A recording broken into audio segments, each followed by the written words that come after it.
నమస్తే, నా పేరు తేజస్విని. బీసీఎన్ న్యూస్ కి స్వాగతం. ముందుగా ముఖ్యాంశాలు. కుప్పంలో స్త్రీ శక్తి బస్సులో ప్రయాణించిన చంద్రబాబు మహిళలతో కాసేపు ప్రయాణించి ఉచిత బస్సు సౌకర్యంపై వారి అభిప్రాయాలను స్వయంగా విన్న ముఖ్యమంత్రి. విశాఖలో సేనతో సేనాని సభలో పవన్ కళ్యాణ్ కీలక ప్రసంగం. ప్రస్తుత ఎన్డీఏ కూటమి కనీసం 15 ఏళ్ల పాటు కొనసాగాల్సిన అవసరం ఉందని స్పష్టీకరణ. రాష్ట్రంలో కూటమి సర్కార్ వ్యవసాయాన్ని గాలికి వదిలేసిందన్న మాజీ మంత్రి కాకాని, రైతు సమస్యలను పట్టించుకునే నాదుడే లేకుండా పోయారని ఆగ్రహం.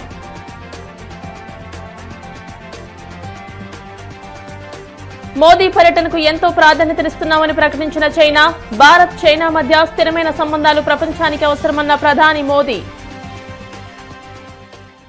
ముఖ్యమంత్రి చంద్రబాబు మహిళల కోసం ప్రవేశపెట్టిన స్త్రీ శక్తి ఉచిత బస్సు సౌకర్యంపై ప్రత్యేక శ్రద్ధ చూపుతున్నారు. ఈ పథకం ఆగస్టు 15వ తేదీ నుండి రాష్ట్ర వ్యాప్తంగా అమల్లోకి వచ్చింది. తాజాగా ఆయన తన స్వస్థలమైన కుప్పంలో స్థానికంగా నడుస్తున్న స్త్రీ శక్తి బస్సులో ఎక్కి మహిళలతో కాసేపు ప్రయాణించి వారి అభిప్రాయాలను స్వయంగా విన్నారు. కేవలం మహిళలతోనే కాకుండా రైతులతో కూడా చంద్రబాబు ఈ ప్రయాణంలో మాట్లాడారు. ఆంధ్రనీవా ద్వారా కృష్ణానది నీళ్లు తొలిసారి కుప్పానికి చేరిన సందర్భాన్ని ప్రత్యేకంగా ప్రస్తావించారు. అనంతరం కుప్పం బ్రాంచ్ కెనాల్ వద్దకు చేరుకుని ప్రత్యేక కార్యక్రమంలో ఆయన పాల్గొన్నారు. ఈ సందర్భంగా ఆయన స్థానిక ప్రజలతో మాట్లాడుతూ కుప్పం నియోజకవర్గాన్ని అభివృద్ధి చేయడం తన ముఖ్య లక్ష్యమని అన్నారు. నీటిపారుదల ప్రాజెక్టులు, త్రాగునీటి వసతులు, పథకాల ద్వారా ప్రజల అవసరాలను తీర్చడానికి కృషి చేస్తామని భరోసా ఇచ్చారు.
ఆంధ్రప్రదేశ్లో చారిత్రక విజయం తర్వాత జనసేన పార్టీ భవిష్యత్ ప్రయాణంపై ఆ పార్టీ అధినేత ఉప ముఖ్యమంత్రి పవన్ కళ్యాణ్ పూర్తి స్పష్టతనిచ్చారు.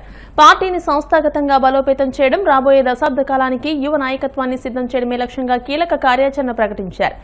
విశాఖపట్నంలో నిర్వహించిన సేనతో సేనాని బహిరంగ సభలో ఆయన మాట్లాడుతూ రాష్ట్రానికి సుస్థిర పాలన అందించేందుకు ప్రస్తుత ఎన్డీఏ కూటమి కనీసం 15 ఏళ్ల పాటు కొనసాగాల్సిన అవసరం ఉందని ఉద్ఘాటించారు. జనసేన పార్టీ ఆవిర్భావం వెనుక ఉన్న స్ఫూర్తిని పవన్ కళ్యాణ్ కార్యకర్తలతో పంచుకున్నారు. గడిచిన 11 ఏళ్లలో తన వ్యక్తిగత జీవితాన్ని, సినిమాలను పక్కన పెట్టి కేవలం పార్టీ కోసమే జీవించారని గుర్తు చేసుకున్నారు. ఎన్నో అవమానాలు, కష్ట నష్టాలు ఎదురైనా సిద్ధాంతాలకు కట్టుబడి నిలబడడం వల్లే చారిత్రక విజయం సాధ్యమైందని, పోటీ చేసిన ప్రతి చోట గెలిచి 100% స్ట్రైక్ రేట్ సాధించామని తెలియజేశారు. పార్టీ ప్రారంభించినప్పుడు దారి తెన్ను తెలియదు. నాకు కేవలం నమ్మకం. సగటు మనిషి, మిడిల్ క్లాస్ వ్యక్తి ఒకప్పుడు రాజకీయాలు శాసించేవాడు. అలాంటి మిడిల్ క్లాస్ వ్యక్తులు, మేధావులు రకరకాల విధంగా విడిపోయారు. సమస్య వచ్చినప్పుడు ప్రతి ఒక్కళ్ళు వాళ్ళదైన పర్స్పెక్టివ్ తోటి వాళ్ళదిన దృక్పథంతో ఉండే పరిస్థితుల్లో నాకు అనిపించింది సగటు మనిషి మాట్లాడే కోపం ఎలా ఉంటుంది, ఆవేదన ఎలా ఉంటుంది, వీటి నుంచి పుట్టింది జనసేన. సరిగ్గా వచ్చే సంవత్సరం 26 మార్చి 14కి ఒక పుష్కర కాలం అవుతుందంటే 12 సంవత్సరాలు. ఈ దశాబ్ద కాలం నిజంగా చెప్పాలి నాకు తెలియలా. నా పిల్లలు పెద్దోళ్ళు అయిపోయారు. ఒకప్పుడు నేను వాళ్ళని ఎత్తుకునే స్థాయిలో ఉండి వాళ్ళు ఇప్పుడు నన్ను వాళ్ళు ఎత్తుకునే స్థాయిలో హైట్లు అయిపోయారు అందరూ. అంటే ఇవన్నీ నాకు తెలియకుండా అంటే నాకు ఎంతసేపు బాధ్యతల్ని మోయటంలో నా కుటుంబాన్ని కూడా మర్చిపోయాను. కుటుంబాన్ని కూడా చెప్పాలంటే ఒకలాగా విస్మరించాను. సినిమాలో దృష్టి సారించలేకపోయాను. దృష్టి సారించలేకపోయినా దేని మీద చేయలేకపోయినా కానీ నా జనసేన, నా జన సైనికులు, మా వీర మహిళలు, నా సమాజం, నా నేల, నా దేశం, వీటి మీద ఎప్పుడు దృష్టి అస్సలు సంపూర్ణ దృష్టి పెట్టాను. అన్నీ వదిలేశాను. కానీ దాని ఫలితం అనుకుంటా ఈ రోజున భారతదేశంలోనే అత్యంత ఘనమైన విజయం సాధించాం మనం 100% స్ట్రైకింగ్ రేట్ తోటి. 150 మందితోటి మొదలుపెట్టే మన ప్రయాణం. ఒక 18,000 మనల్ని నమ్మే జన సైనికులు, వీర మహిళలు వచ్చారు. అదే ఈ రోజున 12 లక్షల మంది క్రియాశీలక సభ్యులు శక్తిగా మారింది. ఈ రోజున వేదిక పైన 21 మంది ఎమ్మెల్యేలు, 2 ఎంపీలు, 2 ఎమ్మెల్సీలు, మనకి చైర్మన్స్, నాయకులు, ఇంతమంది బలంతో వచ్చాం. కాకపోతే 12 సంవత్సరాల దశాబ్దం పైన పట్టింది. కూటమి సర్కార్ ఏర్పడినప్పటి నుండి సీఎం చంద్రబాబు వ్యవసాయాన్ని పూర్తిగా గాలి కుదిరేశారని, రైతు సమస్యలను పట్టించుకునే నాదులే లేకుండా పోయారని మాజీ మంత్రి కాకాని గోవర్ధన్ రెడ్డి మండిపడ్డారు. నెల్లూరులోని పార్టీ కార్యాలయంలో ఆయన మీడియాతో మాట్లాడుతూ రాష్ట్రంలో కనీసం రైతులకు సరిపడినంత యూరియాను కూడా అందించలేని అసమర్థ పాలనను చంద్రబాబు కొనసాగిస్తున్నారని ఆగ్రహం వ్యక్తం చేశారు. నిత్యం విజనరీ అని చాటుకునేందుకు ప్రచార ఆర్భాటాల్లో మునిగిపోయే చంద్రబాబుకు రైతుల కష్టాలు కనిపించడం లేదని ధ్వజమెత్తారు. వ్యవసాయ శాఖ మంత్రి తీరు చూస్తే అధికారులను అడ్డం పెట్టుకుని కమిషన్లు దండుకునే పనిలో తీరిక లేకుండా ఉన్నారని దుయ్యబట్టారు. ఈరోజు రాష్ట్రానికి సంబంధించి గతంలో ఎన్నడూ లేనటువంటి విధంగా వ్యవసాయ రంగం పూర్తిగా తీవ్రమైనటువంటి సంక్షోభంలో కూరుకుపోవడం జరిగింది. ఒక పక్క పండించినటువంటి పంటలకి గిట్టుబాటు ధర లేక, కనీసం రైతులకి వ్యవసాయం సాగు చేసుకోవడానికి యూరియా లాంటివి అందించలేక, రైతులకు ఇచ్చినటువంటి హామీలు అమలు చేయకుండా రైతులను ఒక పక్క మోసగిస్తూ చంద్రబాబు నాయుడు, కూటమి ప్రభుత్వం అనేక రకాలుగా ఈరోజు రైతుల్ని హింసించేటువంటి పరిస్థితి ఏర్పడింది. ఒకసారి ఆలోచన చేస్తూ ఉంటే అసలు ఈ రాష్ట్రంలో ప్రభుత్వం అనేటువంటిది ఉందా, పని చేస్తుందా, ఎవరి అవసరాల కోసం ఎటువంటి బాధ్యతలు నిర్వర్తిస్తుంది అనేటువంటిది ఆలోచన చేస్తే దాదాపుగా ఏదో కొన్నిటికి మాత్రమే లోబడి పని చేస్తుంది తప్ప ప్రజలు కానీ, రైతులకు సంబంధించి కానీ విస్తృత ప్రయోజనాలను దృష్టిలో ఉంచుకుని పనిచేసేటువంటి పరిస్థితుల్లో చంద్రబాబు నాయుడు గారు లేదు. ఎందుకంటే చంద్రబాబు నాయుడు గారు ఇప్పుడు కూడా విన్నాం మనం అనేక సందర్భాల్లో, నాది చాలా పెద్ద విజనరీ, చాలా పెద్ద విజన్ కలిగినటువంటి వాడిని అని చెప్పి నేను అడిగేది, చంద్రబాబు నాయుడు విజన్ అనేటువంటిది కనీసం రైతులకు యూరియా ఇవ్వలేనటువంటి నీ విజనరీ, నీ విజన్ దేనికి పనికొస్తుంది ఆంధ్ర రాష్ట్రానికి అని చెప్పి సమాధానం చెప్పాల్సినటువంటి అవసరం ఉంది. దాదాపుగా 65% మంది రైతులు వ్యవసాయం మీద ఆధారపడి ఉంటే ఈరోజు వ్యవసాయ రంగం పూర్తిగా నిర్వీర్యం అయిపోతుంటే దాని గురించి సమీక్షించేటువంటి సమయం లేకుండా ఒక పనికిమాలినటువంటి వ్యక్తిని తీసుకొచ్చి వ్యవసాయ శాఖ మంత్రిని చేసి నిద్రలేస్తే ఏ విధంగా కమిషన్లు దండుకోవాలని చెప్పి అధికారులు పురమాయించుకొని మీరు దళారీలుగా వ్యవహరించండి అని చెప్పేటువంటి వ్యక్తిని తీసుకొచ్చి ఆ స్థానంలో కూర్చోబెట్టి రైతులకు ద్రోహం చేస్తున్నాడు తప్ప చంద్రబాబు నాయుడు ఎక్కడ రైతులకు న్యాయం చేయాలి, రైతులకు అండగా నిలవాలన్నటువంటి ఆలోచన కనీసం లేకుండా పోయింది.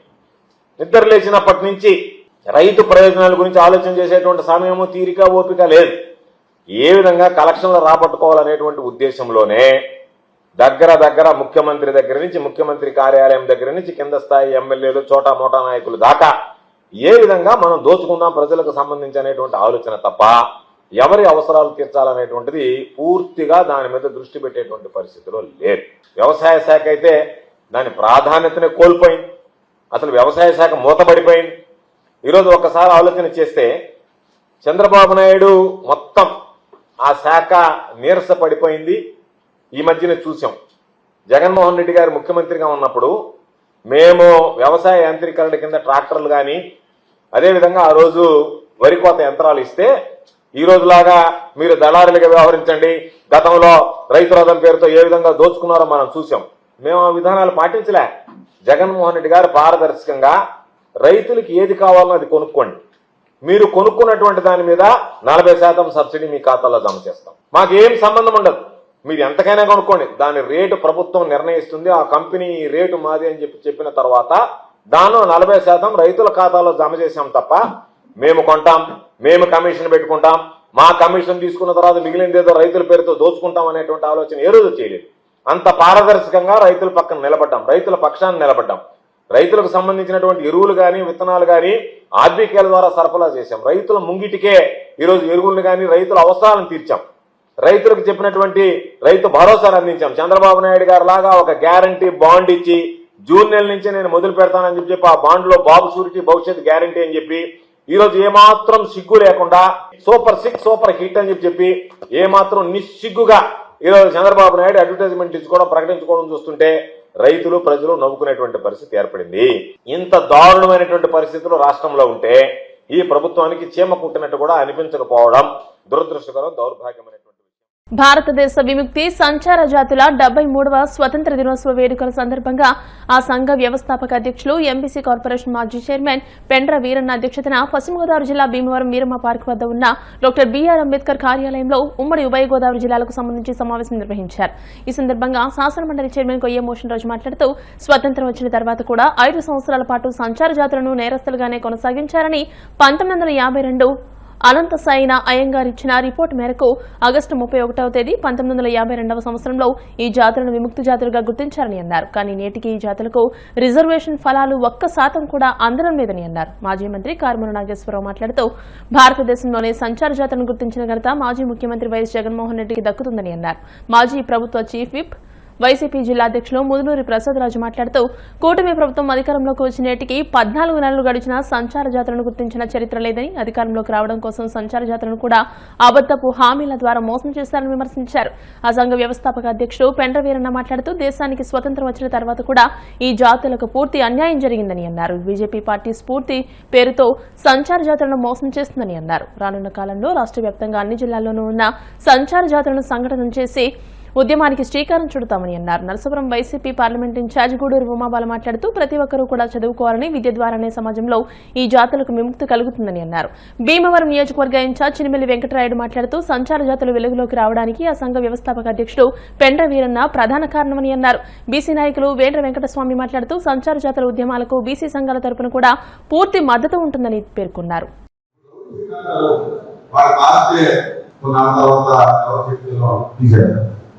కానీ ఈ క్రిమినల్ యాక్ట్లో పుట్టిన దగ్గర నుంచి చనిపోయే వరకు ఒక క్రిమినల్ గా పుట్టాడనేది చాలా ప్రమాదం.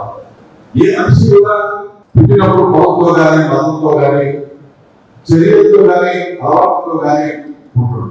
కానీ అటువంటిది కొన్ని జాతుల పట్ల విమర్శిస్తుంది అలా చేయడం అనేది దుర్మార్గమైన చర్య. అప్పటి నుంచి కూడా అనేక మంది సంఘ సంస్థల్లో కేంద్ర ప్రభుత్వం 11 సంవత్సరాలు ఏర్పాటైనప్పటికీ ఇంతవరకు కూడా సంచార జాతుల్ని ఏమాత్రం కూడా గుర్తించకుండా స్ఫూర్తి అనే కార్యక్రమాన్ని ఏర్పాటు చేసి సంచార జాతుల్ని మోసం చేయడం కోసం ప్రధాన ఎజెండాగా తీసుకునేటువంటి పరిస్థితి మనం చూస్తా ఉన్నాం. ఈబీసీలకి ఎకనామికల్ బ్యాక్వర్డ్ సంబంధించినటువంటి 10% రిజర్వేషన్ ఎవరిని అడగకుండా ఏ కమిషన్ ఆధారం లేకుండా 24 గంటలు తిరగకుండా రిజర్వేషన్ ఇచ్చినటువంటి నరేంద్ర మోడీ గారు కేంద్ర ప్రభుత్వం భారతదేశంలో ఉన్నటువంటి సంచార జాతులు కనిపించట్లేదా? ఈ 11 సంవత్సరాల నుంచి ఎక్కడా కూడా నరేంద్ర మోడీ గారు కానీ కేంద్ర ప్రభుత్వానికి కానీ సంచార జాతులు ఉన్నటువంటి గంగిరెద్దుల, మందుల, బుడబుక్కల, దేవర, పిచ్చుకుంట్ల, రాజన్న, ముండుబండ ఇలాంటి కులాలు ఎక్కడా కూడా కనిపించట్లేదా? ఇప్పుడు కనిపిస్తా ఉన్నారా లేకపోతే ఈ రోజు గుర్తొచ్చిందా? స్ఫూర్తి అని చెప్పి ఇలా కార్యక్రమం పెట్టి ప్రజలందరినీ కూడా మబ్బు పెట్టే విధంగా, మోసం చేసే విధంగా ఈ కార్యక్రమానికి మీరు శ్రీకారం చుడతా ఉన్నారు. చిత్తశుద్ధుంటే సంచార జాతులకి ప్రత్యేక రిజర్వేషన్లు కల్పించండి, లేదనుకుంటే కనుక ఆంధ్రప్రదేశ్ రాష్ట్రంలో సంచార జాతులను ఎస్టీ జాబితాలను చేర్పించండి. ఈ రెండు లేకుండా ఇవాళ మీరు కలబుల్లు మాటలు చెప్పి మోసపూరితమైనటువంటి హామీలు ఇచ్చి ఇవాళ సీడీ ప్రోగ్రామ్ కార్యక్రమం పెట్టారు. సీడీ ప్రోగ్రామ్ లో ఆంధ్రప్రదేశ్ లో లేనటువంటి కులాలను మీరు ఉన్నట్టుగా చూపించి, ఎస్టీలో ఉన్నటువంటి కులాలు కూడా మీరు లెక్క చూపించి ఇవాళ గంగిరెద్దులు కానీ, బుడబుక్కలు కానీ, మొండిబండ కానీ లేకపోతే మందుల కులస్తులు కానీ దొమ్మల కులస్తులు కానీ ఇలా అనేక కులాలు మీరు రిపోర్ట్లు ఎక్కడ కూడా మెన్షన్ చేయకుండా ఇచ్చినటువంటి పరిస్థితి మీరు మనం చూస్తా ఉన్నాం. మీరు ఈ రకమైనటువంటి మోసపూరితమైన హామీలు ఇచ్చి ప్రజలు మీరు మోసం చేయడం కరెక్ట్ కాదని విషయాన్ని అందరికీ తెలియపరుస్తా ఉన్నాం. కూటమి ప్రభుత్వం అధికారంలోకి రావటం కోసం బీసీ డిక్లరేషన్ అని చెప్పి జనసేన, టీడీపీ, బీజేపీకి సంబంధించినటువంటి 3 పార్టీలు కూడా అబద్ధపు మోసం చెప్పి ఇవాళ స్థానిక సంస్థల్లో 5% రిజర్వేషన్లు కల్పిస్తారు ఎంపీసీలకు అని చెప్పారు. ఇంతవరకు కూడా దాన్ని పట్టించుకున్న చరిత్ర లేదు. దాంతో పాటుగా సంచార జాతుల కార్పొరేషన్ కూడా ఏర్పాటు చేసినటువంటి పరిస్థితి లేదనే విషయాన్ని ఇవాళ సందర్భంగా తెలియపరుస్తా ఉన్నా. అంటే కూటమి ప్రభుత్వానికి సంచార జాతులు కానీ చిన్న కులాలంటే ప్రేమ కానీ అభిమానం లేదనే విషయాన్ని ఈ సందర్భంగా డిమాండ్ చేస్తా ఉన్నాం.